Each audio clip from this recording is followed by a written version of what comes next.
ప్రతి విషయమందును కృతజ్ఞతాస్తుతులు చెల్లించుడి, ఈలాగు చేయుట ప్రభువైన యేసుక్రీస్తునందు మీ విషయంలో దేవుని యొక్క చిత్తము. అనుకూల పరిస్థితుల్లో స్తుతించండి, ప్రతికూల పరిస్థితులలో ఎలా స్తుతించాలంటే, ప్రభువా దీనిని మేలుకరంగా మార్చగలవు. 7 లక్షల అప్పులు ఉన్నాయి, నో ప్రాబ్లం, దీనిని మేలుకరంగా మార్చగలవు. 32 ఏళ్ళు వచ్చాయి, పెళ్లి కాలేదు, కానీ దీనిని మేలుకరంగా నువ్వు మార్చగలవు. ఉద్యోగం రాలేదు, కానీ దీనిని నీవు మేలుకరంగా మార్చగలవు.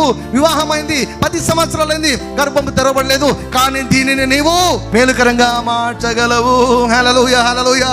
అందరూ నన్ను వదిలేసి వెళ్ళిపోయారు, కానీ దీనిని నీవు మేలుకరంగా మార్చగలవు. ఎవ్వరు కూడా నన్ను అంగీకరించడం లేదు, కానీ నీవు దీనిని మేలుకరంగా మార్చగలవు.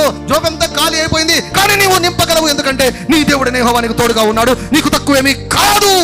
ప్రతి విషయమందును కృతజ్ఞతాస్తుతులు చెల్లించండి. ఇక సనుగుడుకు ఎక్కడ ఆస్కారం ఉంది? గొడవలకు ఎక్కడ ఆస్కారం ఉంది? వాదానికి వివాదానికి ఎక్కడ ఆస్కారం ఉంది?